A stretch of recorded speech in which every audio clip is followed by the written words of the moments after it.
thank you for coming. We have a very special guest tonight, West Roxbury's own Ed King, and he is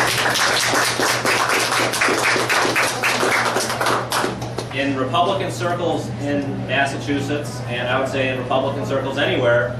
He's a very special person. In Massachusetts, he was the founder of Citizens for Limited Taxation and Chairman Emeritus today. He authored Proposition 2.5, which we all know has done a lot of good for Massachusetts. As many of you know, my brother and I grew up in New York State. They desperately need a Proposition 2.5 to save them from the property taxes that they face there. And Ed King also was, in 1978, endorsed gubernatorial candidate at the Republican convention. So if that's not enough of an introduction, I think I'll stop right there and ask him to come up here and speak. You don't want to hear from me when Ed's here. Thank you. I scared Brad. I told him I had an 80-page speech. But you know what that is? Well, first I got to tell you this. When you hear your own introduction and you hear words like emeritus and things like that, you know you're old. and I told Brad, they did that gimmick on the fundraiser. They said, you know, write a check out for $39.39. I told him he should have had the party in honor of me and it got a lot more money. But you know what I got here? I went on the computer, and I didn't do it myself. I had somebody at the office where I used to work before I retired go on the computer and print out for me the 59-page Democratic platform, the platform of the Democratic Party. And I read through it, 59 pages. And I did. I honestly read through it. And you know what I came to the conclusion? They could have summarized this platform in 4 words. Raise taxes, spend money. That is what the Democratic Party believes in. The answer to every problem that they raise in this platform is raise taxes, spend money.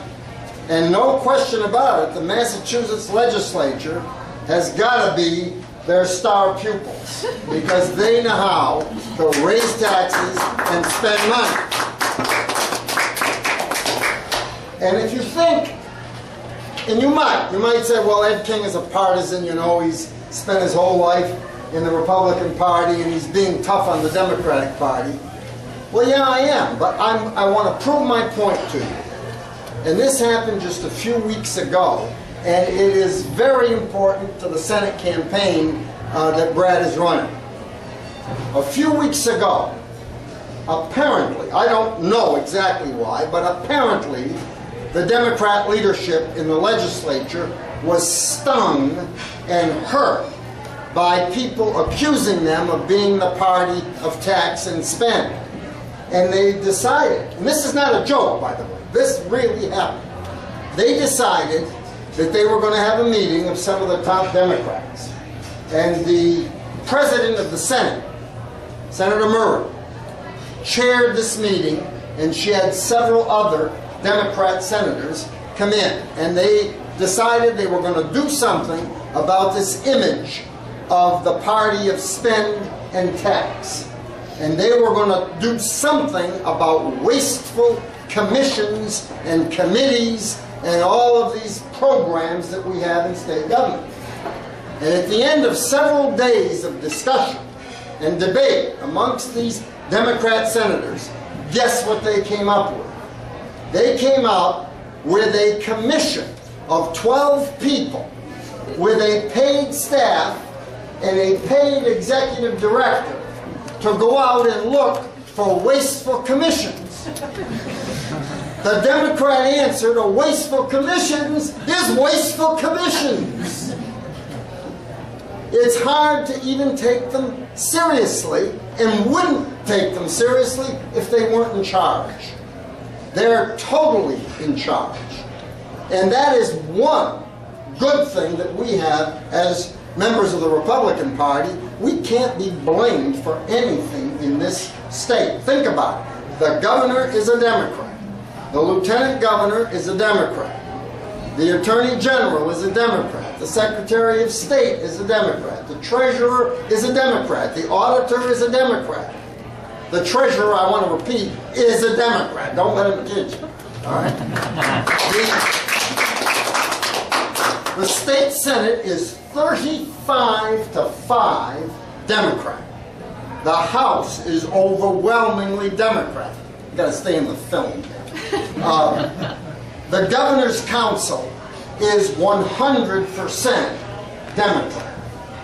They run the show. They are completely and totally in charge. The one advantage of being a Republican now, if there is any, is simply they did it. We did it. Our hands are clean. We have been uninvolved in state government. Now I'm going to give you a tip, and I know what you're thinking.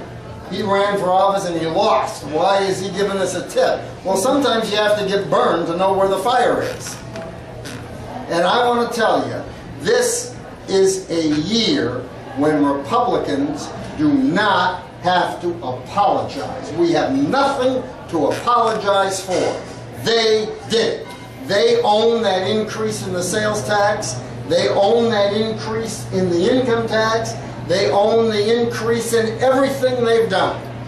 And you know, the only thing they haven't taxed so far is candy bars, and they're thinking about doing that.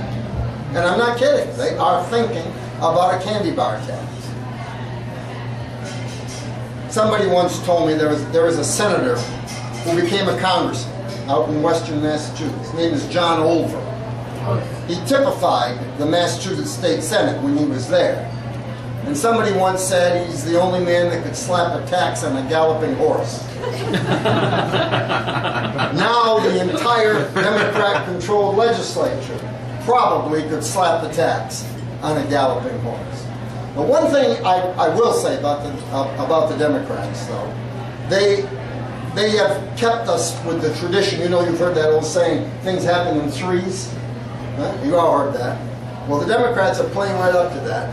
Their last 3 speakers have been indicted. 2 of them have already been convicted. They've had 3 senators, 3 state senators, all Democrats, who have had to resign in scandal in the last couple of years. One of them, you may remember, had to resign for groping women. Remember that one?